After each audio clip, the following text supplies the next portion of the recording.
guys, how are you? Howdy. Hey. Good.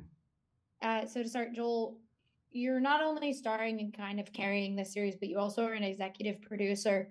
Does having an executive producer title change how you approach a character at all, knowing that you have to kind of think of the producer aspects at the same time? No, not really. I mean, I've for example, produced movies that I've directed, and what I tend to do on a producer level is the early stage stuff, and once we start shooting, that's really what I concentrate on, so that I don't have to read 1,000 emails about whether we can get the brown dog or the white dog.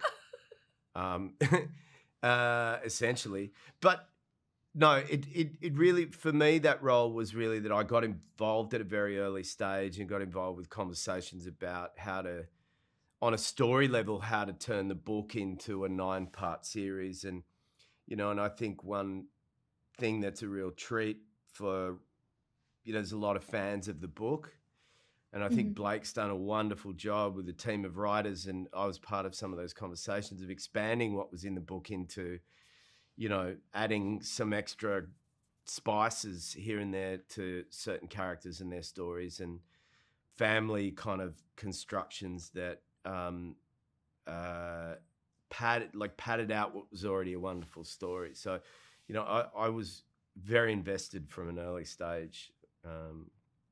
But yeah, once we started shooting, I was just white knuckling the whole time, all day, every day for 7 months. It really was, on a set, the hardest I've ever had to work. I think on a mental capacity, the challenges of trying to think about holding all these things in your head. Absolutely.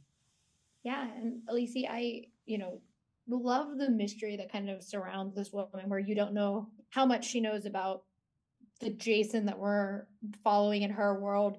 And then we don't really know a lot of her aspects, but she also is very vulnerable at certain points. Does that mystery help you at all to kind of understand when we can see those emotions come out, and how we as the audience are going to react to this woman that we don't know that much about? Yeah, because she goes on this journey in such an unexpected way. I think she finds herself in a moment in her life that everything is falling apart because the person who she loved left her. Her work that she's doing is going on a horrible direction, and suddenly she finds this man who is someone that she loves a different version of it, and then she tries to help him and embark on this crazy journey and learn a lot about herself through this process. So I think there are things that she knows in a way about the box and about this creation and about the possibilities that she learned from her partner, that is a different version from someone she's actually falling in love with, or getting inspired by, or getting transformed by the way that he is, or by the way that he sees life. So I think it was interesting to play those nuances and try to just understand this arc of growing as a person and having self-love. I think she's someone who is completely lost in the beginning, and through encountering this other version of someone who she also knew, she already knew, transform herself into what she maybe wants to become. Yeah, definitely. And real quick, I just have to ask Joel, is the Jason who takes over the other Jason's life more fun to play? Having that little sinister edge to oh my God, it's like asking what kid you like most, right? Yeah. Well, I found out, so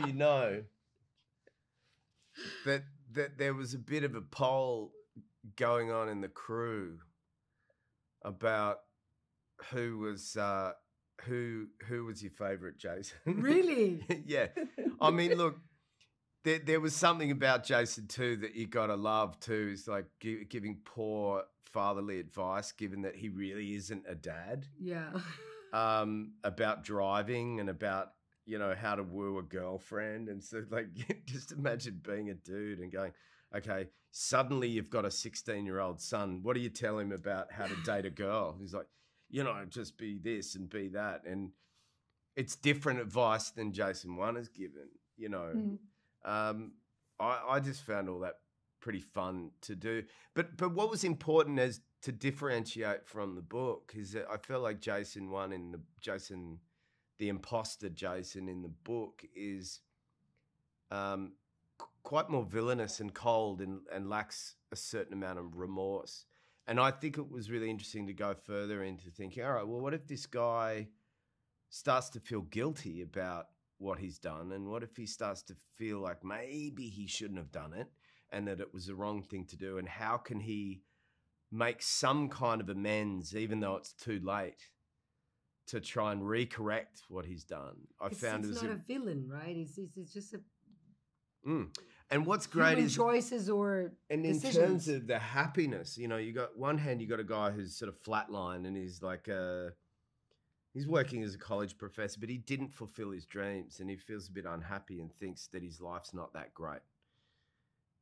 Along comes the version of him that is like ultra wealthy, award-winning, successful, is also not happy. Because those things don't necessarily equate to happiness, and thinks he's doing the other version of him a favor by saying, I'll show you the cool things that we achieved.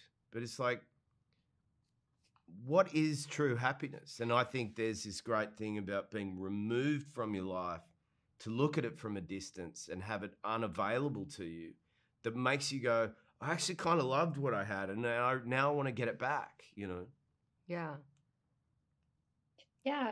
Thank you so much for talking with me. I really love the series. I think it's so much fun and interesting, and I can't wait for people to get to see it. Thank you so much. Thank you, guys. Have a great one.